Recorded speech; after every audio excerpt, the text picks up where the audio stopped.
और इस गांव के अंदर की रात उसके बाद जिस लोगों को निर्ममता और बर्बरता के साथ में उजाड़ा है, लोगों में काफी आक्रोश है। और आपने देखा लोग कोर्ट में गए और कोर्ट में इन लोगों को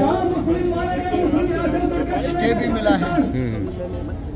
और स्टे मिलने के बाद सरकार भी जो माननीय मुख्यमंत्री जी हैं उनके भी निर्देश है कि इस तरीके से ना उजाड़ा जाए। लेकिन उसके बाद यहाँ के जो जिला के अधिकारी हैं वो कुछ राजनेताओं के दबाव में नेहरू कॉलोनी की बिजली पानी काटते हैं, बंद कर देते हैं, जो पूरी तरह से अमानवीय कार्य है। ये सरकार का काम नहीं है। जहाँ तक सवाल है फरीदाबाद में विकास के कार्य में कोई किसी प्रकार का कब्जा या किसी प्रकार की जो भी दखलंदाजी है वो बर्दाश्त नहीं की जानी चाहिए। लेकिन उसका ये तरीका नहीं है। उसका तरीका है कि जो भी विकास के रास्ते में कोई मकान, कोई दुकान आता है उनसे बात करके पहले उनको पुनर्स्थापित करें और फिर उस जगह को खाली करें। लेकिन यहाँ तो बड़ा उल्टा है, फिल्मी स्टाइल चल रही है। मंदिर को तोड़ा जाता है, फिर मस्जिद को तोड़ा जाता है, सुप्रीम कोर्ट के आदेश बताए जाते हैं। और उसके बाद जो मकान है, जो आबादी आबाद थी, उनके ऊपर बुलडोजर चढ़ा दिया जाता है। 29 को बुलडोजर चढ़ाते हैं, 2 तारीख को जून को जो है उनको नोटिस देते हैं।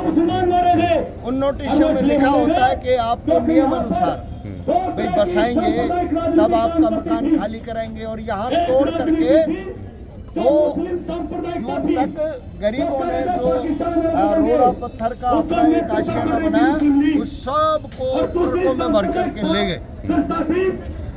ये पूरी तरीके से अमानवीय है, लोकतंत्र के खिलाफ है, संविधान के खिलाफ है। और इस तरीके से उजाड़ना किसी भी सूरत में लोकतांत्रिक देश में जनहित का काम नहीं है। आप बिजली पानी की बात कर रहे हैं।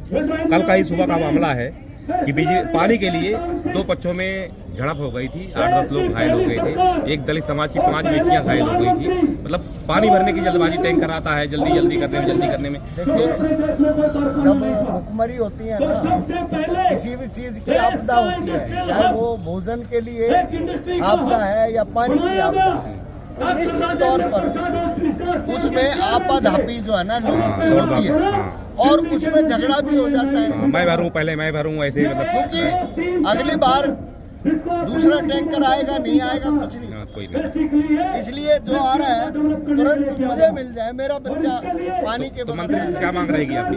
मेरी मांग ये है बिजली पानी को तुरंत चलाया जाए, वहाँ जितने ट्यूबवेल लग रहे हैं उनको सबको रिपेयर कराया जाए और जो लोग उजाड़े हैं उनको सुनियोजित ढंग से वहीं बसाया जाए, उनको मकान बना करके दिए जाएं जो एक नियम कहता है।